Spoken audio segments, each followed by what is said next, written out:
Assalamualaikum warahmatullahi wabarakatuh. Salam Om Swastiastu, Namo Buddhaya, Salam Kebajikan, Rahayu Rahayu. Perkenalkan, saya Muhammad Naufal Ladani dengan NIM 210710101038. Perkenalkan, saya Alfi Rahmadani dengan NIM 21081030101. Perkenalkan, saya Rizky Wibiranto dengan NIM 210910202105.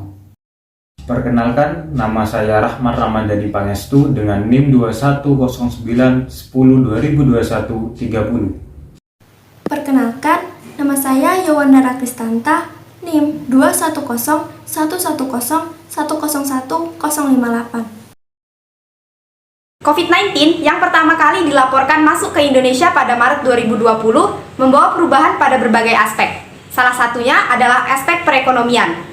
Penurunan perekonomian yang diakibatkan oleh COVID-19 ini mendorong pemerintah untuk menyelenggarakan berbagai bantuan sosial kepada masyarakat. Salah satunya adalah bantuan langsung tunai dana desa yang merupakan program jaring pengaman sosial untuk pemulihan ekonomi masyarakat yang terdampak COVID-19. Pada awalnya, dana desa dialokasikan untuk infrastruktur desa. Namun, karena adanya COVID-19 ini, dana desa dialihkan untuk penanganan bagi korban COVID-19. Kebijakan pemerintah ini dapat kita lihat pada Peraturan Menteri Desa, Pengembangan Daerah Tertinggal, dan Transmigrasi Nomor 11 Tahun 2019 tentang prioritas penggunaan dana desa tahun 2020. Peraturan-peraturan tersebut menjadi dasar yuridis dan implementatif bantuan langsung tunai atau BLT kepada penduduk miskin di desa. Kebijakan tersebut diharapkan dapat membantu masyarakat agar tetap dapat menjalankan keberlangsungan hidupnya di tengah pandemi COVID-19 seperti saat ini. Kebijakan mengenai BLTDD sudah sesuai dengan nilai-nilai Pancasila. Lebih tepatnya pada sila kelima yang berbunyi keadilan sosial bagi seluruh rakyat Indonesia, yang dimana sila kelima ini memberi penekanan akan rasa keadilan yang menyeluruh terhadap warga negara. Selain menjadi program jaring pengaman sosial akibat COVID-19, BLTDD juga diharapkan dapat meningkatkan kesejahteraan sosial masyarakat desa. Namun dalam segi pelaksanaannya terdapat permasalahan-permasalahan yang tentunya tidak sesuai dengan nilai-nilai Pancasila.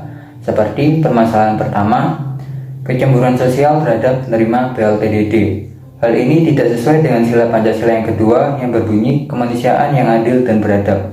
Sila ini adalah sifat keluhuran bangsa yang seharusnya dimiliki oleh setiap warga negara, sehingga rasa cemburu terhadap penerima bantuan BLTDD tidak dapat dibenarkan jika penerima bantuan dirasa benar-benar membutuhkan. Contoh kasus dikutip dari solopos.com, diberitakan bahwa terdapat 20 warga yang berkategorikan mampu berusaha mendaftarkan diri ke dalam warga KPM, yaitu keluarga penerima manfaat. Motif warga karena ingin memenuhi kloter KPM yang masih kosong. Pada berita kedua, dipaparkan adanya tindakan korupsi pada sebuah kelurahan di Kabupaten Gunung Kidul yang dilakukan oleh beberapa oknum. Hal ini mengakibatkan adanya penundaan pencairan BLT dana desa pada tahun 2022 di daerah tersebut. Sebenarnya, kasus ini telah terjadi sejak tahun 2021. Namun hingga sekarang, kasus ini masih belum selesai. Pada berita ketiga, dijelaskan juga tentang adanya kesalahan pembagian BLT dana desa. Hal ini dibuktikan adanya salah sasaran dalam penerimaan BLT dana desa. Banyak warga yang berkategorikan menjadi warga yang tidak mampu atau warga terdampak tidak mendapatkan BLT dana desa. Kebijakan BLT dana desa menuai banyak masalah. Yang pertama, menyangkut kapasitas pemerintah desa. Keterbatasan aparatur pemerintah desa baik secara kuantitas maupun kualitas menjadi penyebabnya. Yang kedua, mengenai sasaran masyarakat. Pemerintah desa dihadapkan oleh protes masyarakat mengenai dirinya yang tidak masuk dalam masyarakat yang berhak menerima bantuan sosial tersebut.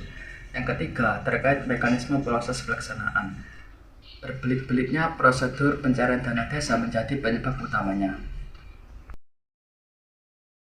Berbicara tentang permasalahan penanganan bantuan langsung tunai dana desa, perlu adanya tindakan serta upaya dalam mengatasi permasalahan tersebut.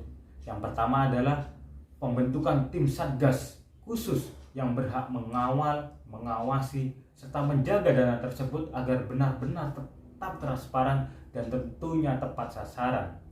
Yang kedua adalah mensosialisasikan akan pentingnya wajib lapor kepada masyarakat bila mana masyarakat belum menerima dana BLT tersebut.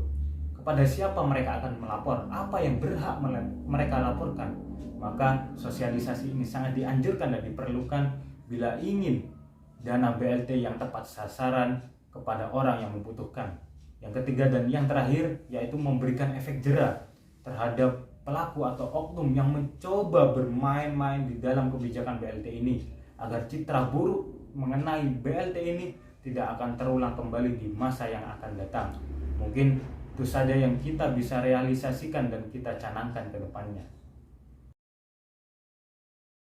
Kesimpulannya yaitu, kebijakan BLT dana desa ini sudah sesuai dengan nilai-nilai Pancasila dan manfaat yang ingin diperoleh. Namun dalam pelaksanaan di lapangan terdapat banyak masalah. Yang pertama, kapasitas pemerintah desa. Yang kedua, masyarakat sasaran yang dituju. Yang ketiga, mekanisme proses pelaksanaan. Hal ini menjadi masukan bagi pemerintah untuk segera diatasi dalam kebijakan serupa yang akan datang. Sekian presentasi dari kelompok kami. Mohon maaf apabila ada kesalahan. Wassalamualaikum warahmatullahi wabarakatuh.